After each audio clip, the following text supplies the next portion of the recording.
Pernyataan super menohok dan bijaksana Bojan Hodak. Langit Thailand jadi saksi. Skor akhir Bangkok United kontra Persib Bandung di Champions League 2 2025. Hasil akhir ini bukan sekadar angka, tapi kisah perjuangan yang tak akan dilupakan. Saksikan ulasan mendalamnya hanya di sini.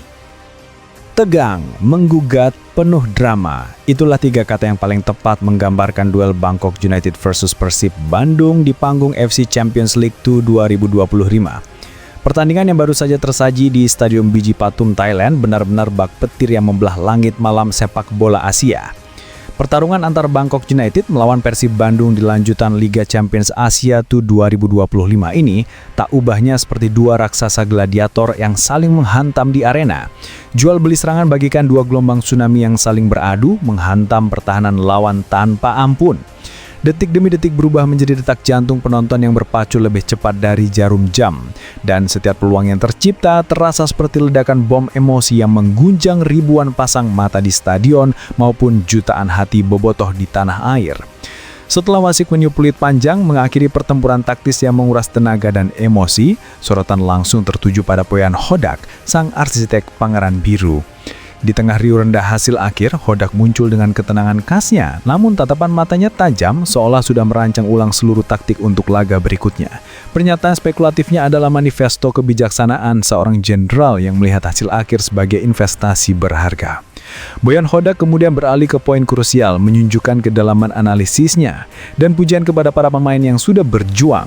Pernyataan spekulatif ini mencerminkan komitmen Bojan Hodak untuk terus memperbaiki tim tanpa menyalahkan, menjadikan setiap hasil baik atau buruk sebagai langkah menuju ambisi besar. Skor akhir dan detail krusial, klik di judul atau lihat thumbnail ini kawan. Ya, bobotoh. Hanya di kanal ini kamu bisa temukan kesimpulan dari epic battle yang tak terlupakan. Atau jika jari-jari Anda sudah gatal, silakan serbu markas resmi Instagram Persib Bandung untuk hasil yang paling valid dan mutlak. Apapun hasilnya, kita harus berdiri tegak. Pertandingan ini adalah sekolah mahal bagi Pangeran Biru. Setiap detik keringat, setiap kesalahan, setiap detik di Bangkok adalah pelajaran berharga untuk menghadapi tantangan berikutnya. Ini adalah proses pendewasaan menuju level tertinggi. Doa kita semua menggema. Semoga musim ini Persib Bandung melaju bak kereta cepat. Bukan hanya hat-trick juara di kancah domestik Super League, tapi juga mengukir sejarah baru, menembus babak antar benua dan menjadi raksasa yang disegani di AFC Champions League 2. Amin. Sekarang mari kita sambut babak selanjutnya. Eits, tunggu dulu. Sebelum kita bahas berita lengkapnya, pastikan kamu sudah subscribe, like, dan aktifkan notifikasi di channel Soccer Insight. Karena di sini berita bola terbaru selalu hidup setiap hari. Franz Putros segera gabung timnas Irak usai laga krusial ACL 2 melawan Bangkok United. Kabar mengenai bek andalan Persib Bandung, Franz Putros, yang akan segera terbang untuk bergabung dengan timnas Irak setelah menyelesaikan pertandingan kedua grup G AFC Champions League 2 melawan Bangkok United di Thailand pada 1 Oktober 2025 bukanlah sekadar rumor. Spekulasi ini memiliki dasar faktual yang kuat, berkaitan erat dengan kalender resmi FIFA dan peran vital Putros dalam skuad The Lions of Mesopotamia. Alur perpindahan Putros dari fokus klub ke tim nasional adalah sesuatu yang terencana dan merupakan kewajiban profesional yang harus dipenuhi Persib. Pertandingan melawan Bangkok United sendiri adalah momen yang sangat krusial bagi Persib. Putros, dengan pengalaman 3 musim di Liga Thailand bersama Port FC, menjadi kunci strategis bagi pelatih Persib, Bojan Hodak. Pengetahuannya yang mendalam tentang gaya bermain, kekuatan kolektivitas tim Thailand, hingga celah yang bisa dimanfaatkan adalah modal tak ternilai bagi Maung Bandung untuk meraih kemenangan perdana di kompetisi Asia ini. Setelah tugas krusial tersebut tuntas, baik Persib maupun sang pemain sudah harus mengalihkan fokus ke panggung yang lebih besar, kualifikasi Piala Dunia 2026 Zona Asia. Jendela FIFA Matchday dan kepentingan nasional. Puncak spekulasi ini adalah karena laga ACL 2 tersebut berdekatan dengan jendela FIFA Matchday pada Oktober 2025. Dalam periode ini, tim nasional dari seluruh dunia berhak memanggil pemainnya untuk pertandingan resmi. Timnas Irak yang menempatkan Putros sebagai bek langganan telah menjadwalkan 2 pertandingan penting di putaran keempat kualifikasi Piala Dunia 2026 melawan Timnas Indonesia pada 11 Oktober 2025 dan menghadapi Arab Saudi pada 14 Oktober 2025. Dengan jadwal pertandingan terakhirnya bersama Persib pada 1 Oktober, Putros hanya memiliki waktu istirahat dan persiapan sekitar 10 hari sebelum laga internasional pertamanya. Dalam dunia sepak bola profesional, ini adalah waktu yang sangat mepet. Oleh karena itu, skenario yang paling logis dan hampir pasti terjadi adalah Putros akan terbang langsung dari Thailand, lokasi pertandingan ACL2, menuju lokasi pemusatan latihan Timnas Irak. Keputusan ini diambil untuk menghemat waktu perjalanan yang panjang jika harus kembali dulu ke Bandung, Indonesia. Secara keseluruhan, perpindahan Franz Putros dari laga ACL2 ke pemusatan latihan Timnas Irak bukanlah sekadar spekulasi tanpa dasar, melainkan merupakan realitas yang diatur oleh regulasi FIFA dan kebutuhan strategis Timnas Irak. Laga melawan Bangkok United adalah tugas terakhirnya di level klub, sebelum ia mengemban tugas negara, sebuah transisi yang cepat dan menuntut profesionalisme tinggi dari sang bek. Keberhasilan Persib di Thailand akan menjadi booster moral bagi Putros sebelum ia berjuang membawa Irak melangkah lebih jauh di kualifikasi Piala Dunia, termasuk saat menghadapi rekan-rekannya di Liga 1 Timnas Indonesia. Angin segar untuk Bobotoh Persib Bandung? Komdis PSSI bikin keputusan berbeda soal supporter away. Keputusan Komite Disiplin PSSI belakangan ini memantik perhatian dan harapan di kalangan Bobotoh. Pada sejumlah sidang, Komdis memang menjatuhkan denda kepada Persib Bandung terkait perilaku supporter, termasuk kasus Bobotoh yang bertandang ke markas lawan dan aktivitas penyalaan flare, tetapi ada pola yang mulai terlihat. Penegakan sanksi terhadap klub kerap fokus pada tanggung jawab organisasi ketimbang menghukum individu supporter yang melakukan pelanggaran. Putusan-putusan itu menimbulkan perdebatan, apakah Komdis mulai melunak soal larangan supporter away atau sekadar menegakkan hukuman administratif yang lebih terukur.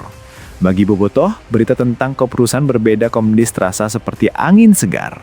Dalam beberapa putusan yang dilaporkan media, sanksi yang dikenakan lebih menitik beratkan denda kepada klub, dengan catatan bahwa supporter away tidak selalu otomatis berujung pada sanksi individu atau pelarangan kehadiran di laga tandang berikutnya. Hal ini menghadirkan dua reaksi berseberangan. Optimisme supporter yang berharap kebijakan lebih humanis dan pragmatis, serta kekhawatiran dari pihak keamanan dan operator stadion yang menuntut aturan tegas agar potensi kericuhan dapat diminimalkan. Dampak praktis dari dinamika ini sudah terasa. Klub seperti Persib menerima denda rutin akibat insiden supporter. Denda yang jumlahnya bervariasi dan terkadang memicu langkah banding dari pihak klub.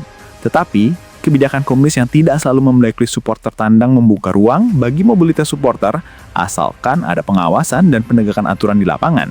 Di satu sisi, pendekatan ini memberi kesempatan kembalinya atmosfer tandang yang semarak.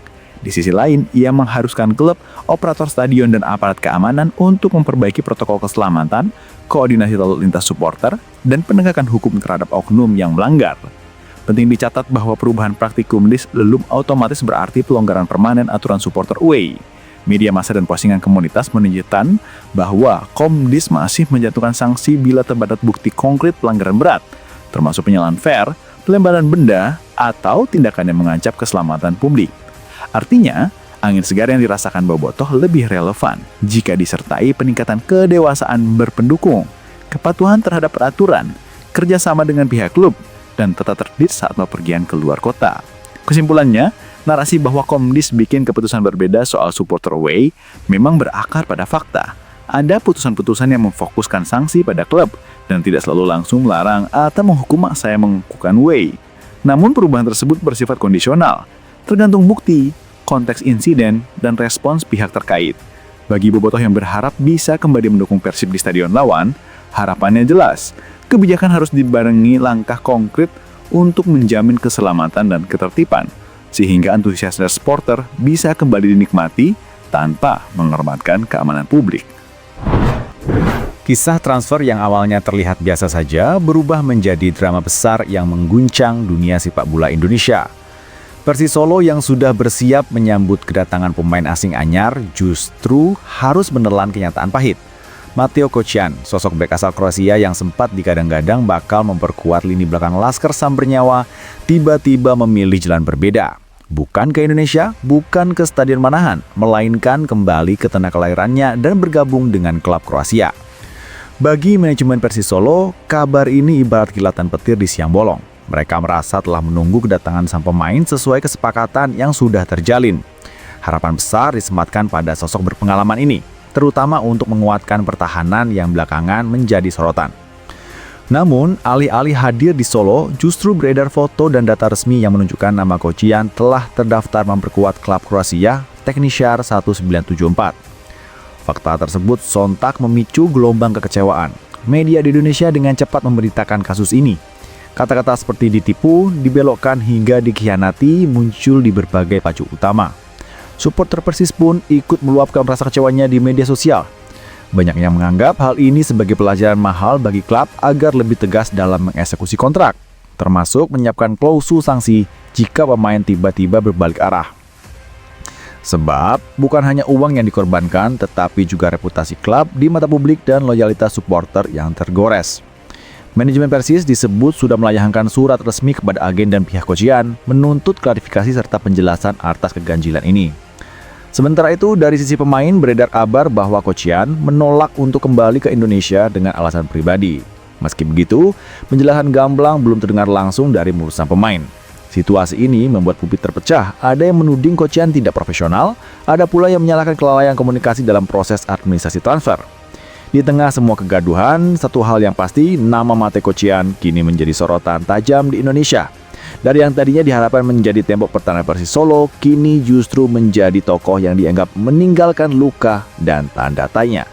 Para penggemar sepak bola tanah air bertanya-tanya, apakah ini sekadar miskomunikasi atau benar-benar bentuk pengkhianatan transfer?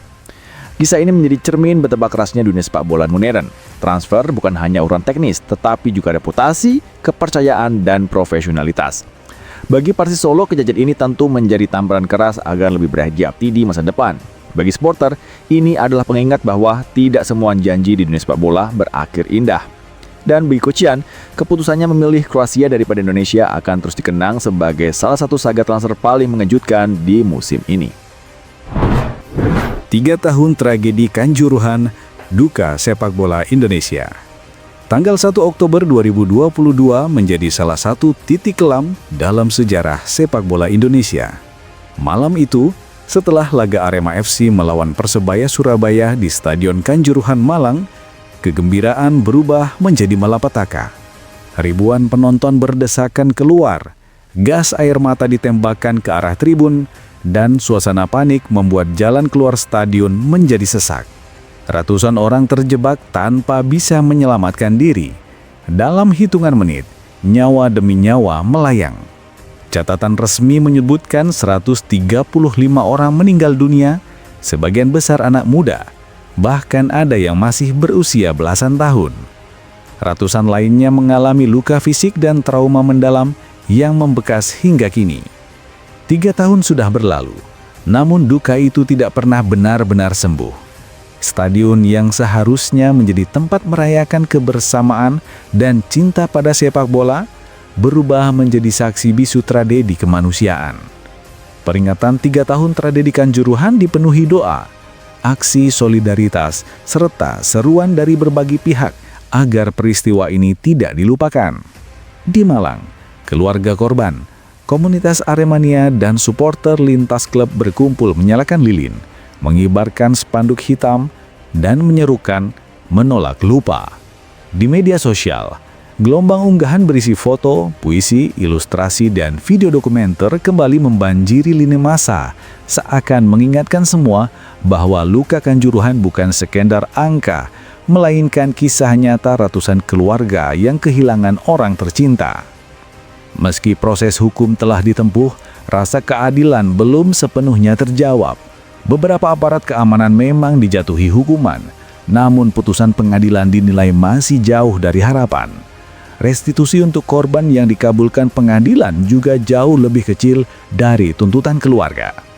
Lembaga Perlindungan Saksi dan Korban bahkan menyatakan banding, menegaskan bahwa penderitaan yang dialami keluarga tidak sebanding dengan nilai kompensasi yang diberikan. Bagi keluarga korban, perjuangan ini bukan hanya tentang uang ganti rugi, tetapi tentang pengakuan atas kesalahan akuntabilitas pihak-pihak yang terlibat, serta jaminan agar tragedi serupa tidak akan pernah terulang lagi di masa depan. Tragedi Kanjuruhan membuka mata dunia bahwa sepak bola Indonesia masih memiliki masalah besar dalam hal manajemen pertandingan, keamanan stadion, serta standar operasional aparat pengamanan. FIFA sejak awal menegaskan bahwa penggunaan gas air mata di dalam stadion adalah larangan keras, tetapi kenyataannya instrumen itu dipakai pada malam naas tersebut.